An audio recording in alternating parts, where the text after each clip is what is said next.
So we went through a couple examples. Let's look at another one. I feel like you have all of the information that you're going to need. But now let's look at this.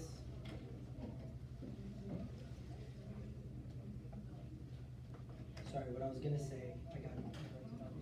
So the other thing, after we talked about just the definitions of absolute convergence versus conditional convergence, is we also learned another test, the alternating series test. In order for the alternating series test to show convergence, three things have to be true. Number one, it has to alternate. Well, no duh. If you're using the alternating series test, it has to alternate. Number two, the terms must be decreasing in value when you look at the value of them, meaning the non-alternating part of them. So really we say that an alternating series is something that has an alternating component, so -1 to the n plus 1, times a sub n. So if a sub n is decreasing in value, that's the second thing, the second condition in order to use the alternating series test for convergence. And then third, you have to take the limit as n approaches infinity of a sub n, so of the non-alternating part, and show that that goes to 0. If all three of those hold true, then you know that that series converges, okay? So let's look at that for this.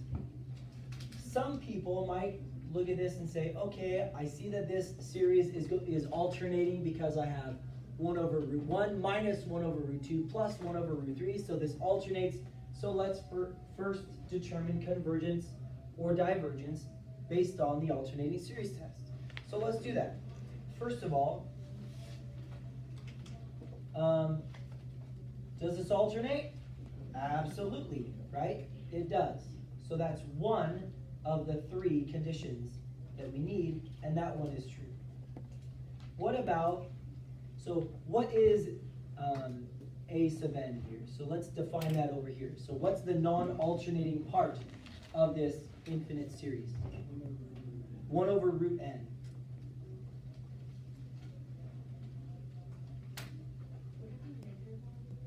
No. Because you're just removing what makes it alternating, and then whatever's left. So that whole -1 to the n minus 1 makes it alternating, right? So you remove the alternating component, and whatever's left is your a sub n. And so, does this decrease in value? Yes, it does. What if you couldn't tell? What could you possibly do? That might kind of help you, right? That's like an easy way to kind of see. But even if that was like tough, I'm not really sure. You could, worst case scenario, take the derivative of this and see that the derivative will always be negative, right?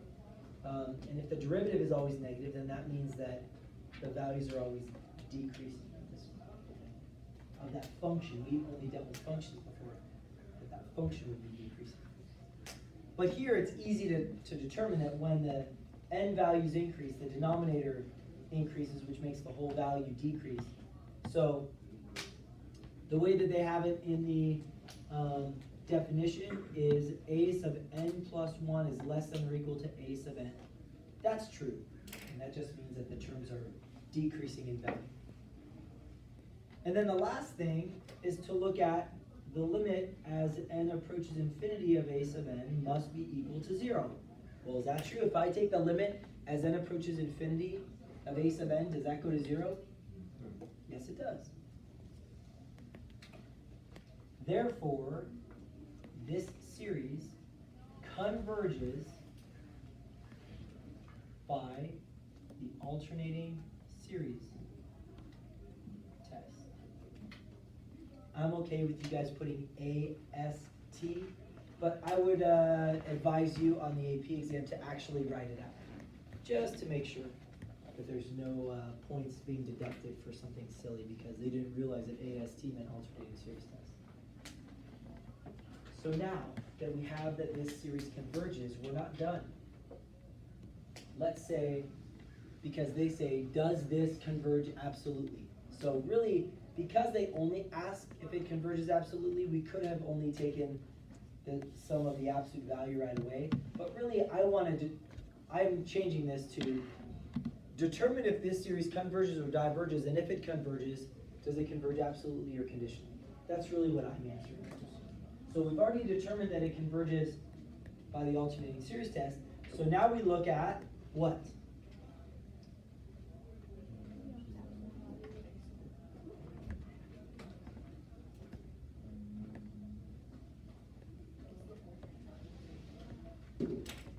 Right, it's everything that's inside. So the summation is then goes from 1 to infinity of the absolute value of -1 to the n minus 1 over root n. Well, because n starts at 1 and is only increasing, do you see that this is the same as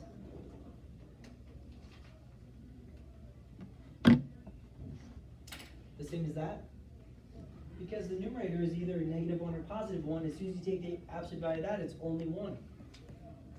And now tell me whether that converges or diverges.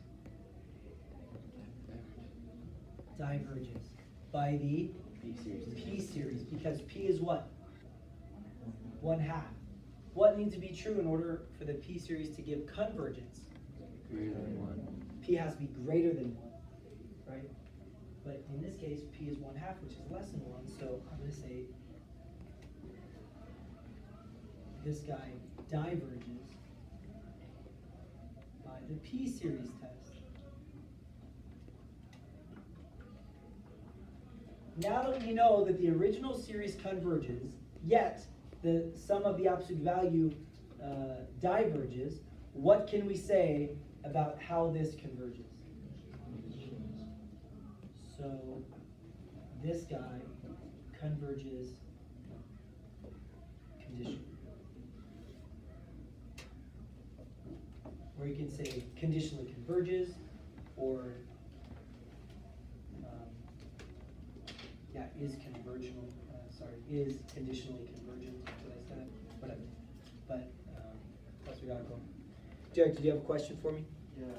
When you're checking the p-series test, you have to put divergence on the p-series test because the exponent is less than 1, and you can just put. That's a good question. You don't need to clarify. The p series is so straightforward that if you're using it, you don't really need to give more explanation than just what test you're using. Okay? Cool. All right.